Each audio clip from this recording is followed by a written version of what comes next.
நான் உன்னை நேசிக்கிறேன், ஐ லவ் யூ.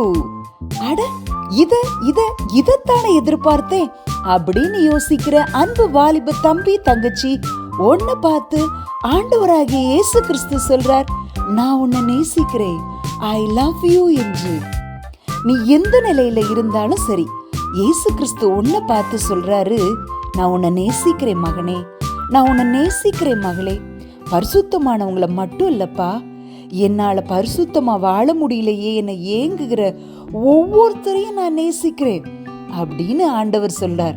அது உனக்கு தெரியுமா? ஒருவேளை உன்னோட படிக்கிற ஆப்போசிட் செக்ஸ், அதாவது எதிர்பாலின நண்பர் சொல்லலாம், நான் உன்னை என் உயிரை விட அதிகமா நேசிக்கிறேன்னு. நம்முடைய உயிருக்கே உத்தரவாதம் இல்லாத இந்த உலகத்துல அவங்களோட அன்பு மட்டும் மாறாததா இருக்குமா என்ன? நீ யோசித்து பார்த்திருக்கியா?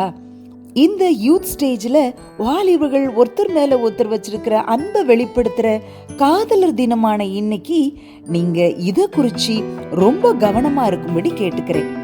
இன்னைக்கு லேட்டஸ்ட் உலகத்துல போதை, மதுபானம், சிகரெட், சினிமா, காதல், இன்டர்நெட்ல டைம் ஸ்பெண்ட் பண்றது, ட்ரெஸ்ஸிங், மேக்கப், இதுதான் வாழ்க்கையோட அர்த்தம் அப்படின்னு ஆயிடுச்சு வாலிபர்களுக்கு. ஆனா இந்த இன்பம் எல்லாம் வாழ்க்கை முழுவதும் இன்பத்தை தருமா? அது தொடருமா? எந்த பாவ இன்பமும் அதை நிறைவேற்றி முடிச்ச உடனே வெறுமையையும் விரக்தியையும் தான் தரும் அப்படிங்கறத அதை அனுபவிச்ச ஒவ்வொருவரும் சொல்ற உண்மை. அதனால இந்த இன்பங்களை நாடி உன்னோட விலையேற பெற்ற ஆத்மாவை வீணாக்கிடாத. மரணத்துக்கு பின்னாடி ஒரு நித்திய வாழ்க்கையில நீ பிரவேசிக்கணும்னு சொன்னா தேவையானது ஒன்னே ஒண்ணுதான், அது பரிசுத்தம். அது உன் வாழ்க்கையில இல்லைன்னா அக்னியும் கந்தகமும் எரியிற நரகம் தான் உன்னோட பங்காயிடும்.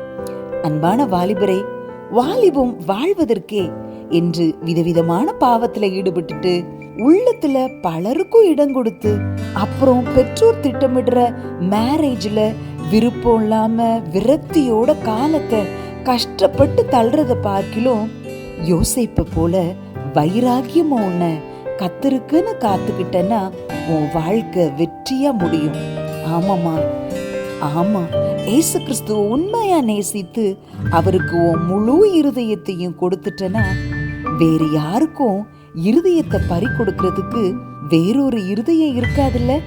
உன் இருதயத்துல இடம் பிடிக்கும்படி ஆண்டவர் 2 கரம் நீட்டி ஆசையோட நிற்கிறார்.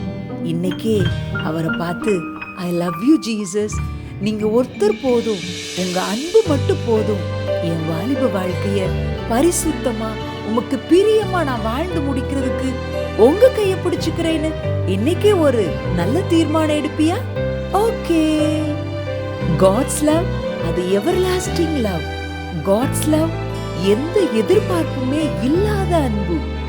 எந்த அன்பு உனக்கு வேணும்? மனிதர்களோட மாயமான அன்பு வேணுமா? மாயமற்ற இயேசு கிறிஸ்துவோட அன்பு வேணுமா?